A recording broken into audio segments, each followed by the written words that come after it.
Quand on parle d'espionnage, on a souvent tendance à penser à James Bond ou Mission Impossible, aux gadgets ultra sophistiqués, aux voitures qui se transforment en sous-marins, aux stylos qui explosent, aux cigarettes pistolets, bref, l'espionnage, c'est souvent un synonyme d'action, d'aventure, de spectacle et de grand cinéma. Sauf qu'en réalité, l'histoire de l'espionnage est souvent encore plus dingue que la fiction. Oui, il y a eu des gadgets complètement fous, des plans et des opérations qui défient l'imagination, et même si c'est pas Tom Cruise ou Daniel Craig, des agents sont intervenus en secret et sous couverture et ont changé le cours de l'histoire sans qu'on ne connaisse leur nom. Aujourd'hui, j'avais envie de te raconter quelques-unes de ces histoires, des histoires d'espionnage complètement folles mais 100% vraies, documentées, déclassifiées et pourtant très peu connues. De la Seconde Guerre mondiale à aujourd'hui, on va parler d'un cadavre qui a trompé Hitler, de tunnels creusés sous Berlin, du sexe comme moyen de pression ou de cadeaux diplomatiques empoisonnés. Et crois-moi, tu vas voir que la réalité dépasse vraiment la fiction.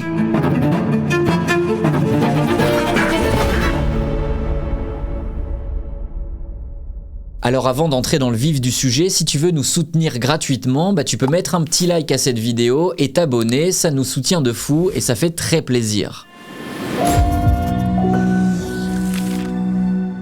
Et si pour commencer, je te disais qu'en pleine Seconde Guerre mondiale, le corps d'un SDF gallois avait changé le cours de la guerre. Alors je sais c'est difficile à croire, mais tu vas voir que l'histoire elle est vraiment folle. Bon, faut te remettre un peu dans le contexte, on est en 1943 et la Seconde Guerre mondiale est en train de prendre un tournant. En gros, à ce moment-là, les Alliés, donc avec la France, sont en train de reprendre la main en Afrique du Nord et au Proche-Orient. Et ils cherchent maintenant à frapper directement l'Allemagne nazie en Europe. Et là, il y a deux cibles potentielles. Soit il tape la Sicile juste ici, ou bien la Sardaigne. Alors la Sicile, c'est la porte d'entrée la plus évidente pour le continent européen, pour des raisons géographiques, sauf que c'est justement ça le problème. C'est tellement évident que les Allemands et les Italiens s'y attendent. Hitler et Mussolini s'en doutent, et donc l'italienne est surprotégée par les armées fascistes. Alors pour espérer débarquer en Sicile, il faut tromper l'ennemi et faire diversion. Et c'est là qu'entrent en jeu les services secrets britanniques, le MI5. Depuis le début de la guerre, le MI5 est chargé d'organiser des opérations secrètes pour tromper l'ennemi. Désinformation, faux documents, diversion, les services de contre-espionnage britanniques utilisent toutes sortes de stratégies pour mener en bateau les services de renseignement allemands ou italiens. D'ailleurs, anecdote dans l'anecdote, mais parmi les cerveaux qui ont participé à élaborer ces opérations de désinformation, se trouve un certain Ian Fleming. Et Ian Fleming, ça n'est autre que le futur romancier qui créera le personnage de James Bond en 1952. À l'époque, Fleming travaille pour le renseignement naval britannique et il propose donc différentes idées au service de contre-espionnage pour tromper les Allemands. Et on peut être sûr que c'est cette expérience qui l'inspirera dans la création du mythique agent 007. Bon, ça sert à rien dans notre histoire, mais c'est quand même marrant. Quoi qu'il en soit, à Londres, une idée finit par germer dans l'esprit de deux officiers du renseignement britannique. Et ensemble, ils mettent en place l'opération Mincemeat, qui veut littéralement dire viande hachée. Bon, sur le papier, le plan est assez simple.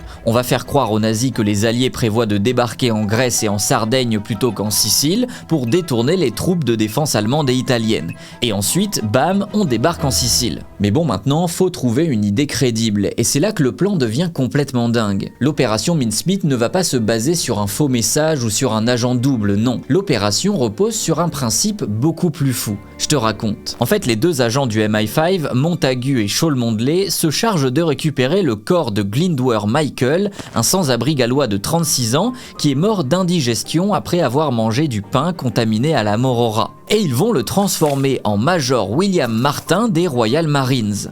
Il lui fabrique une identité complète et il glisse dans ses vêtements plein de détails pour crédibiliser le tout. Des lettres d'amour et une photo d'une fiancée fictive nommée Pam, des tickets de théâtre, une facture de tailleur et surtout il glisse dans sa mallette une lettre du général Archibald Ney qui est vice-chef de l'état-major impérial et qui est destinée au général Harold Alexander, commandant britannique en Afrique du Nord. Une lettre dans laquelle se trouvent des infos top secrets sur le plan d'invasion de la Grèce et de la Sardaigne. Enfin le faux plan d'invasion, tu m'as compris. Le cadavre est ensuite embarqué dans un conteneur rempli de glace à bord d'un sous-marin pour finalement être lâché en pleine mer au large de Huelva en Espagne. Alors pourquoi ici Tout simplement parce que l'Espagne est officiellement neutre, mais tout le monde sait qu'elle penche du côté des nazis depuis que Hitler a aidé Franco durant la guerre civile espagnole. D'ailleurs, Huelva est un nid d'espions allemands qui surveillent les activités maritimes britanniques en Méditerranée. C'est donc l'endroit parfait pour que le corps d'un agent britannique mort en mer après après un prétendu crash d'avion, dérive accidentellement vers les côtes. Le 30 avril 1943, après avoir été jeté en pleine mer, le corps s'échoue comme prévu.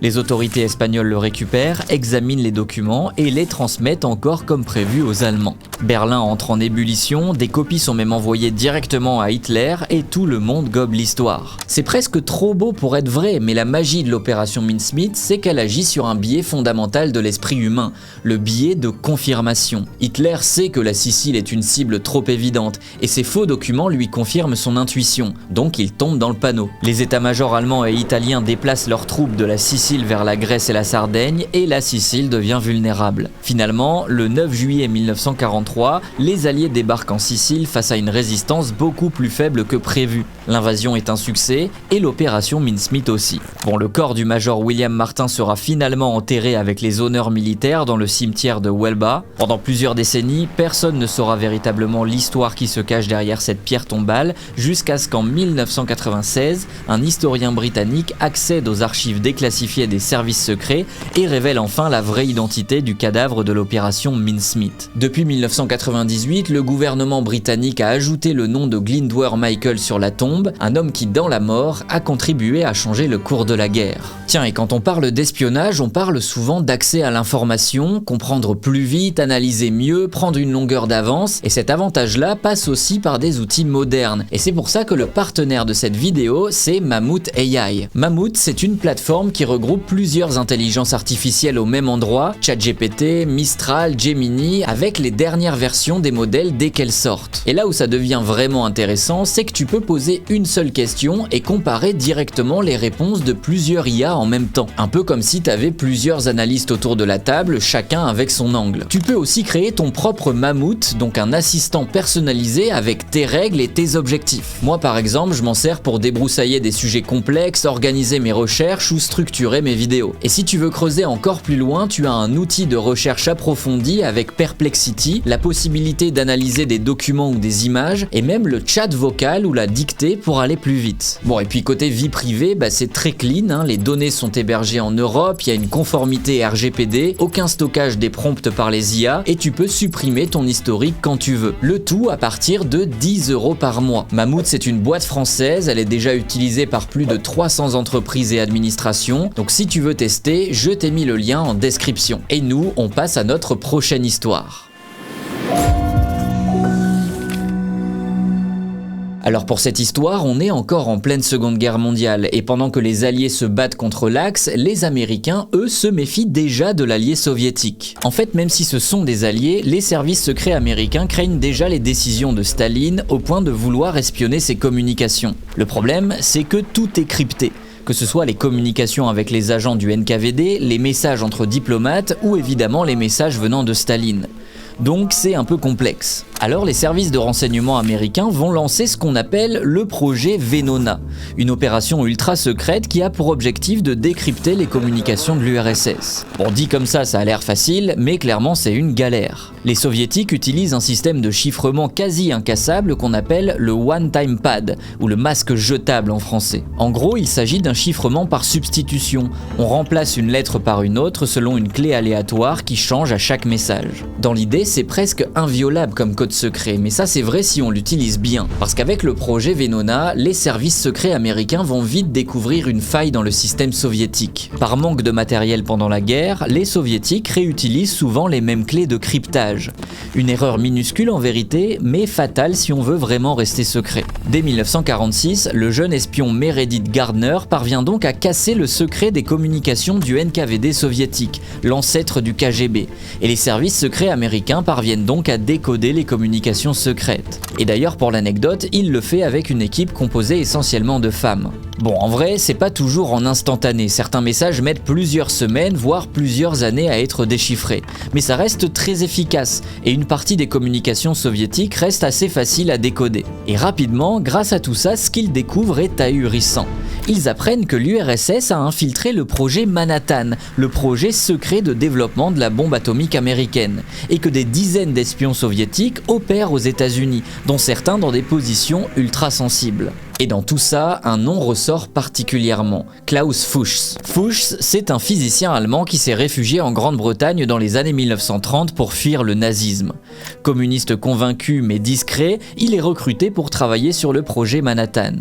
En 1943, il part donc pour les États-Unis, à Los Alamos, au cœur du projet de développement de la bombe atomique. Sauf que dès 1941, il avait été recruté par le NKVD pour espionner au profit de l'URSS. À Los Alamos, il transmet donc des informations cruciales à l'Union soviétique, les plans de la bombe, les calculs, les avancées techniques, absolument tout. Grâce à Klaus Fuchs, les soviétiques gagnent un temps fou dans leur propre programme nucléaire. Et quand l'URSS fait exploser sa première bombe atomique en 1949, bien plus tôt que ce que les Américains pensaient, c'est en grande partie grâce à lui. Mais voilà le truc encore plus fou. Grâce au projet Venona, les Américains savent qu'il y a une taupe dans le projet Manhattan, mais ils ne peuvent rien faire. Alors tu vas me dire pourquoi ? Eh ben tout simplement parce que révéler qu'ils ont cassé les codes soviétiques compromettrait toute l'opération, et ça pousserait les soviétiques à changer de méthode et donc à perdre un avantage important. Bon, finalement c'est le MI5 britannique qui arrêtera Fuchs en 1950 sur la base d'autres éléments. Après son arrestation, il avoue tout et il est condamné à 14 ans de prison pour espionnage. Il en fera 9, sera libéré en 1959 et partira vivre en Allemagne de l'Est où il continuera sa carrière de physicien jusqu'à sa mort en 1988. L'opération Venona, elle, restera secrète jusqu'en 1995.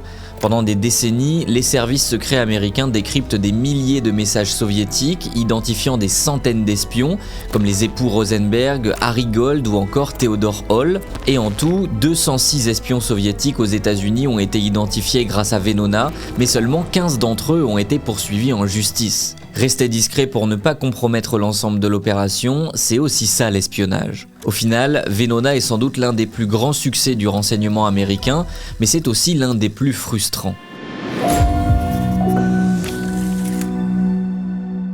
Alors si les Américains ont été forts pour décoder les messages cryptés des Soviétiques, tu vas voir que parfois ils ont été incapables de voir ce qui se passait juste sous leur nez, littéralement. On est en 1945, la Seconde Guerre mondiale vient tout juste de se terminer et les relations entre les États-Unis et l'URSS sont encore cordiales. On n'est pas encore dans la guerre froide, enfin en apparence. Et pour célébrer cette amitié entre vainqueurs de la guerre, une délégation de jeunes pionniers soviétiques offre un cadeau à l'ambassadeur américain à Moscou qui s'appelle William Averell Harriman. Il s'agit d'une magnifique sculpture de bois représentant le grand sceau des États-Unis avec le fameux pigargue à tête blanche tenant le rameau d'olivier et les 13 flèches argentées. Un joli geste d'amitié. En tout cas, l'ambassadeur, lui, est ravi. Il accroche le sceau dans l'ambassade, juste au-dessus de son bureau, et pendant 7 ans, de 1945 à 1952, la sculpture de bois reste en place. Elle reste là, et tu t'en doutes, elle écoute toutes les conversations confidentielles de l'ambassadeur. Absolument toutes. Parce que oui, ce sceau évidemment cache un micro. Mais pas n'importe quel micro. C'est un dispositif d'écoute révolutionnaire pour l'époque qui a été inventé par Léon Termin. Et Léon Termin, c'est ce mec qui a aussi inventé ça. Bon, ce sceau qu'on appelle aussi The Thing ou The Great Seal Bug, c'est un chef-d'œuvre de technologie d'espionnage. C'est un dispositif que l'on dit passif. Pas de batterie, pas de fil, rien qui puisse trahir sa présence. Il fonctionne en fait grâce à une onde radio envoyée depuis un immeuble voisin et contrôlée par les services secrets soviétiques. Cette onde active une petite antenne cachée à l'intérieur du seau qui capte les vibrations sonores dans la pièce et les renvoie pour que les espions soviétiques n'aient plus qu'à écouter.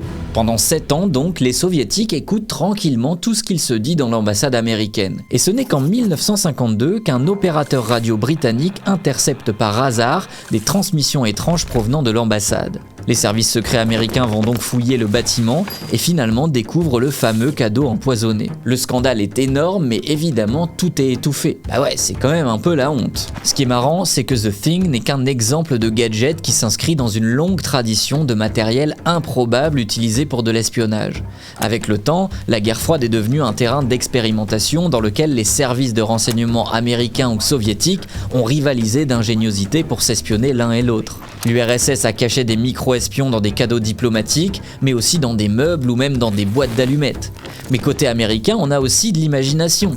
La CIA a par exemple développé le projet Acoustic Kitty dans les années 60, qui consistait à implanter un micro et un émetteur dans un chat. Le chat devait ensuite être envoyé près de l'ambassade soviétique aux États-Unis pour espionner les conversations, Mais le problème, c'est que le chat s'est fait écraser par un taxi en traversant la route dès sa première mission. Ça a quand même coûté 20 millions de dollars cette histoire. On a eu aussi les libellules robotiques dans les années 1970, des sortes de mini-drones espions imaginés dans le cadre du projet Insectotopter de la CIA. Un truc qui a vite été abandonné vu que ça marchait pas dès qu'il y avait du vent. Bon, et quand on parle de gadgets incroyables, il y a aussi le fameux parapluie bulgare, une arme qui a été utilisée par les services secrets bulgares qui étaient affiliés aux services secrets soviétiques et qui a été utilisée pour assassiner le dissident bulgare Georgi Markov à Londres en 1978. Un petit coup de parapluie dans la jambe et hop, une minuscule bille de ricine lui a été injectée dans le mollet, le tuant en quelques jours seulement. Bon, au moins c'était plus efficace que le chat. Bon, je pourrais aussi te parler du stylo qui cache une seringue, du rouge à lèvres baiser de la mort qui cache un mini pistolet, ou des semelles de chaussures qui cachent une lame. Bref, ce que tout ça raconte, c'est que The Thing n'est que la partie émergée d'un iceberg d'inventions d'espionnage bien plus vaste, et que pendant des décennies entières, les deux blocs n'ont pas manqué d'inspiration pour trouver des moyens de s'espionner mutuellement. Et ça montre surtout que les méthodes les plus simples sont souvent les plus efficaces. Mais pourquoi se contenter d'écouter discrètement quand on peut carrément creuser des tunnels sous les pieds de son ennemi ? On reste sous la guerre froide, mais cette fois-ci, direction Berlin. Normalement, tu le sais déjà, mais après la Seconde Guerre mondiale, Berlin est divisé en 4 secteurs d'occupation partagés entre Américains, Britanniques, Français et Soviétiques. Et rapidement, la ville est devenue le terrain de jeu favori des espions. Cette ville, c'est vraiment la capitale de l'espionnage pendant la guerre froide. Elle regorge d'histoires complètement folles et d'anecdotes dans lesquelles Américains et Soviétiques se sont espionnés pendant des décennies. Alors j'aurais pu te parler du célèbre pont des espions, le pont de Glienicke qui faisait la jonction entre Berlin-Ouest, le secteur américain, et la RDA contrôlée par les soviétiques et qui est surtout connu pour avoir été le lieu des échanges d'espions arrêtés entre les deux camps. Mais pour cette fois, je préfère te parler d'une histoire beaucoup moins connue, l'opération Gold. Ce qu'il faut comprendre ici, c'est que dans le Berlin occupé de l'après-guerre mondiale, les Américains ont un problème. Ils ont besoin d'écouter les communications militaires soviétiques dans leur secteur d'occupation, notamment pour anticiper une potentielle attaque sur le territoire enclavé de Berlin-Ouest dans un contexte de tension de l'après-guerre. Sauf que ces communications, elles passent par des câbles téléphoniques enterrés sous Berlin-Est. Alors, on cherche une solution. Et cette solution, c'est de creuser un tunnel depuis le secteur ouest jusqu'à ces câbles pour se brancher dessus et ainsi pouvoir espionner les transmissions. Un tunnel de plus de 450 mètres sous la partie de la ville occupée par les soviétiques. Facile, non ? Mené conjointement par la CIA et le MI6, qui sont les services secrets britanniques mais à l'étranger cette fois, le chantier de l'opération Gold commence donc en septembre 1954. Officiellement, les Américains construisent un nouveau centre de radar près du quartier occupé d'Alt-Glienicke, mais en réalité, ils creusent. Le tunnel fait 2 mètres de haut, 450 mètres de long et a été construit à l'aide de tunneliers le plus discrètement possible. Les Américains équipent même le tunnel d'un système de ventilation, de l'électricité et bien sûr d'un équipement d'enregistrement ultra sophistiqué. En février 1955, après 5 mois de travaux, le tunnel atteint les câbles téléphoniques et télégraphiques des soviétiques. Les techniciens installent les systèmes de surveillance et c'est parti, l'espionnage commence. Pendant les 11 mois qui ont suivi, les Américains enregistrent tout. Des centaines d'heures de communication, des ordres militaires, des télégrammes sur les mouvements de troupes, sur les plans soviétiques. C'est pas un tunnel qu'ils ont creusé, c'est une mine à informations. Sauf que le 21 avril 1956, tout s'arrête parce que les soviétiques découvrent le tunnel. Alors officiellement c'est un accident, des techniciens qui réparent un câble sont tombés dessus par hasard. Mais du coup on fait une grosse conférence de presse, les soviétiques dénoncent une agression américaine, une violation des normes internationales et parlent même d'une attitude de gangster. Ils font visiter le tunnel à des journalistes qui prennent tout en photo, tout est fait pour humilier les Américains. Sauf que retournement de situation numéro 2, en réalité les soviétiques étaient au courant pour le tunnel et ils le savaient depuis le début. Ils savaient parce que George Blake, un agent du MI6 britannique, membre de l'équipe qui a planifié l'opération Gold, est en réalité un agent double qui travaille pour le KGB depuis 1951. Donc dès 1954, dès que le projet de tunnel a commencé à être évoqué, Blake a tout balancé aux soviétiques, absolument tout. Mais alors, pourquoi les soviétiques ont laissé faire ? Pourquoi ils n'ont pas empêché les Américains de creuser ? Pourquoi leur avoir permis d'écouter les communications militaires ? Et ben un peu comme pour l'opération Venona côté États-Unis, les soviétiques ne voulaient pas se griller. Et surtout, ils voulaient pas griller Blake. S'ils avaient découvert le tunnel trop tôt ou s'ils avaient cessé de divulguer des informations, les Américains ou les Britanniques auraient compris qu'il y avait une taupe parmi eux. Et du coup, les Soviétiques ont sacrifié 11 mois de sécurité opérationnelle pour préserver leur agent double le plus précieux. Bon, de l'autre côté, l'opération Gold aura été utile aux Américains, ils ont recueilli des renseignements précieux, même en étant compromis, et c'est là aussi toute l'ingratitude de l'espionnage, on peut jamais être sûr de rien, et souvent les victoires sont teintées de défaites, tout comme les défaites sont teintées de victoires. Finalement, George Blake sera démasqué en 1961, puis condamné à 42 ans de prison en Grande-Bretagne. Mais son histoire elle est dingue, puisqu'en 1966, il parvient à s'évader et à fuir en URSS, où il a vécu jusqu'à sa mort en 2020, à 98 ans. Il sera d'ailleurs décoré de l'ordre de Lénine et sera fait colonel du KGB grâce à ses faits d'armes. Le tunnel de Berlin, lui, est toujours visible, puisqu'une partie a été excavée pour être exposée dans le musée des Alliés, que je te conseille vivement si tu visites Berlin un jour d'ailleurs. En tout cas, ce que tout ça prouve, c'est que c'est difficile d'obtenir des secrets. Enfin, c'est difficile quand il faut creuser des tunnels, parce qu'en vrai, il existe des techniques beaucoup plus simples, et notamment le sexe. Bon, j'ai gardé le meilleur pour la fin et tu vas voir, cette histoire est particulière. Parce que maintenant, on va parler des honey traps, qui signifie littéralement les pièges de miel. C'est une technique d'espionnage vieille comme le monde en réalité. Utiliser le sexe, la séduction, le chantage pour obtenir des informations. Sauf que pendant la guerre froide, le KGB va beaucoup utiliser cette méthode et même en faire un art. Bon, le principe il est archi simple, hein. Tu identifies une cible, un diplomate, un gradé de l'armée, un fonctionnaire d'État qui a accès à des informations sensibles, tu lui tends un piège, une rencontre accidentelle, une soirée arrosée, une chambre d'hôtel avec des caméras cachées, et hop, tu as des photos ou des vidéos compromettantes. Et après, c'est du chantage classique, tu menaces d'envoyer les images à sa femme, à un journal ou à son patron, ce qui pourrait détruire sa carrière, sa famille, son couple, sa vie quoi, et du coup tu obtiens des informations. Comme je te disais, même si ça paraît simple en apparence, les soviétiques ont vraiment perfectionné ce système. Ils avaient des appartements spécialement aménagés avec des micros et des caméras cachées un peu partout, ils recrutaient des femmes, les hirondelles, mais aussi des hommes, les corbeaux, qu'ils formaient pour devenir des agents de séduction. D'ailleurs, il existait de véritables écoles de sexpionnage en URSS qui s'occupaient de former les hirondelles et les corbeaux. C'est notamment Jason Matthews, qui était un ancien agent de la CIA, qui racontera l'histoire de l'une de ces écoles dans un roman qui s'appelle Red Sparrow et dont tu connais peut-être l'adaptation au cinéma. Il faut dire que cette technique, elle a toujours été efficace, parce que tout le monde a ses faiblesses, ses secrets et ses désirs. Et finalement, l'espionnage, c'est aussi exploiter tout ça pour arriver à ses fins. Grâce à cette méthode, le KGB a piégé de nombreuses cibles durant la guerre froide. On parle par exemple de Sukarno, le président de l'Indonésie, de Geoffrey Harrison, ambassadeur britannique à Moscou dans les années 60, ou encore de Maurice Dejean, ambassadeur français en URSS et proche du général de Gaulle. Lui, il a succombé au charme d'une hirondelle russe et le KGB a tenté de le faire chanter. Bon, l'affaire a finalement été révélée et Dejean est rappelé en France, ce qui lui attira une remarque bien placée du général de Gaulle.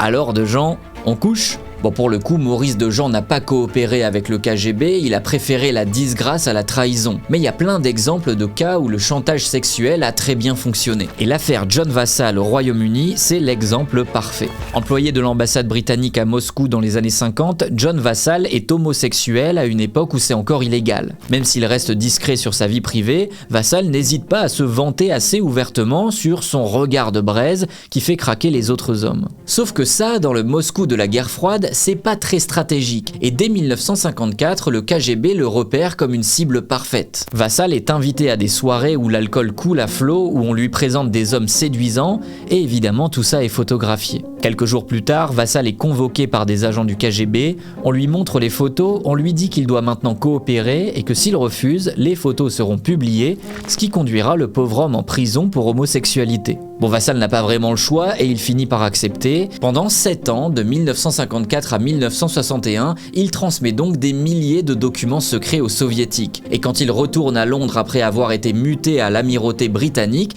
il continue. Il photographie des plans de sous-marins, des rapports de renseignement, des communications militaires, et il envoie tout aux agents du KGB. Le problème, c'est que Vassal, c'est pas un grand espion. Le principe numéro 1 d'un espion, c'est d'être discret, et lui, il ne l'est pas vraiment.